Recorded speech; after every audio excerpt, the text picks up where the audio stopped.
A Smithsonian exhibit intended for display through Christmas will no longer be shown after intense criticism. The exhibit, entitled Hide and Seek, Difference and Desire in American Portraiture, displays homo-erotic photography. The main source of outrage, according to KNES in San Antonio, is a 4-minute video by artist David Wojnarowicz entitled Fire in My Belly, which at one point shows Jesus on a cross being eaten by ants.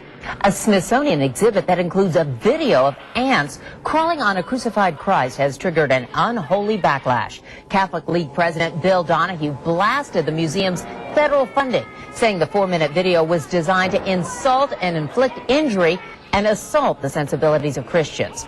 In an article on Fox News, Smithsonian Museum Director Martin Sullivan says the display was not meant to offend. In fact, the artist's intention was to depict the suffering of an AIDS victim. The artist, in fact, died of AIDS-related complications in 1992. It was not the museum's intention to offend. Several conservative voices have questioned if the Smithsonian should still receive federal funding. Republican Congressman Jack Kingston is one of the more prominent conservative voices blasting the museum for displaying that questionable art. An article on Liberland features a quote from the congressman: "If they've got money to squander like this, of a crucifix being eaten by ants." All right, now this is...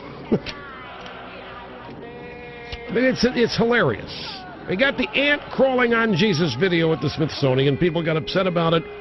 The Smithsonian pulled it.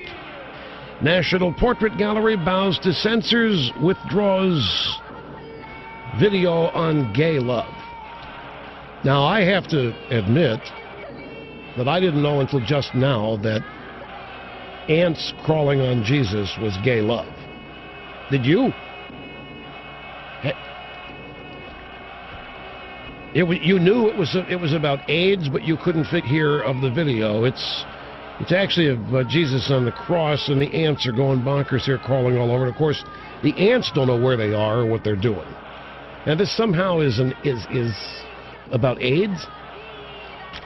So, I mean, that's who we're dealing with. I still can't figure out the gay love aspect of this, or the AIDS aspect of it. At any rate, the video has been pulled. It's gone. They're going to start here about 6 o'clock tonight, walking from this location on 14th and P over to the National Portrait Gallery. A silent protest, if you will. They plan to wear masks depicting the artist whose video was on display at the National Portrait Gallery. And also, some people will cover their mouths with tape, again in silent protest of that video having been taken out of the exhibition at the gallery. It is here, though, at Transformer Gallery, and they hope that they'll be able to... Also, I'd just like to remind anyone that Transformer, myself, Victoria Reese, and my board president, James Olifantis, are the event organizers.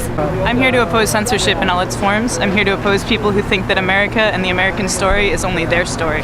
And I'm here to represent all faces of America.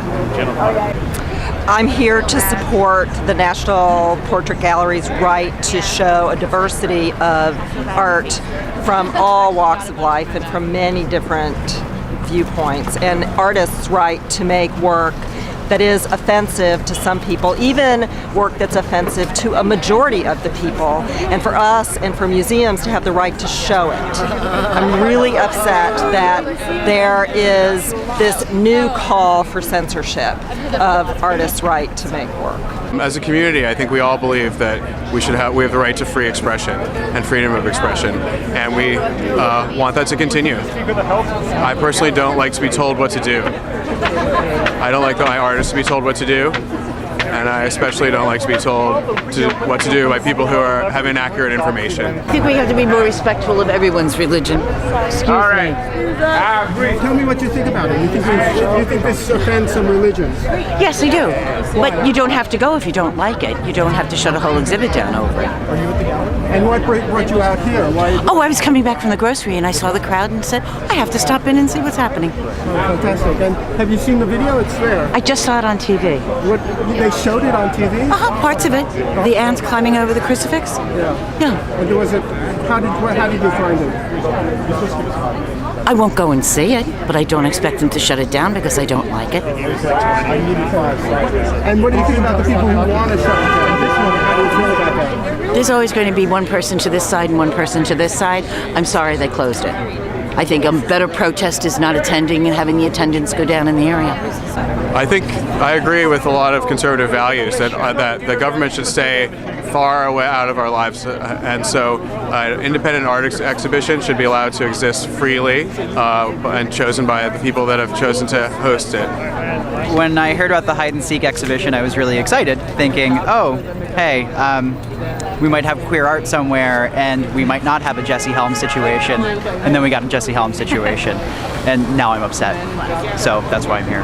I'm here because, like CNS reminded us, I am a taxpayer, and I'm supporting these the Smithsonian and the gay artists who they have censored. I'm really offended as a member of the gay community and as an artist myself that people have done this, and I think it's really proving his point that there is still censorship, and it's really upsetting that 20 years after, this is still going on. I mean, I'm pissed that the National Portrait Gallery kind of caved into this sort of ignorant understanding of what this piece of artwork is about. You know what was really interesting is, as I was watching the clip on YouTube, which is all I've been able to see so far, seeing the image of Jesus lying on the ground covered in ants, I was thinking, what would Jesus do? And I don't think he would have censored this. The man who sat down with the tax collectors and the prostitutes would have sat down with David. So I don't know. I found it touching. I think that there are people now who are looking for reasons to create a culture war, to distract the American people from the real crime, which is giving money to billionaires to walk away with and impoverish our country. And I really believe that that's why this culture war is beginning again. This entire situation was sparked by an article written by the CNS news service by Peggy Starr, and it was picked up on by the Catholic League, which, as far as I can tell, consists of one individual, Bill Donahue, who released a completely ridiculous press statement saying that this was somehow blasphemous, that the artist was somehow taking a swipe at Christianity, when this video was actually inspired by the suffering that he felt of his friends dying from AIDS and his own infection with HIV. And he was trying to represent through Christ the suffering that every human feels to be human.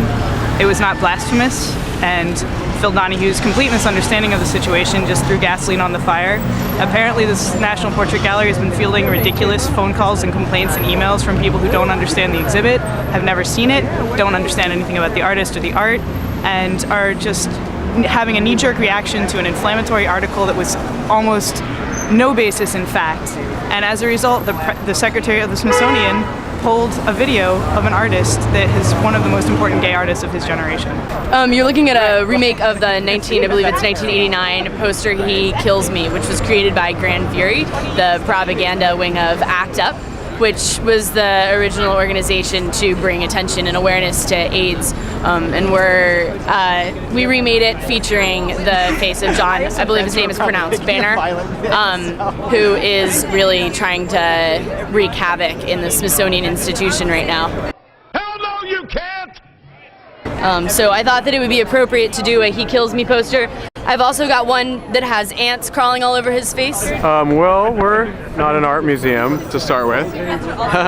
We're a non-profit arts organization that supports visual expression in the arts and emergent expression in the arts.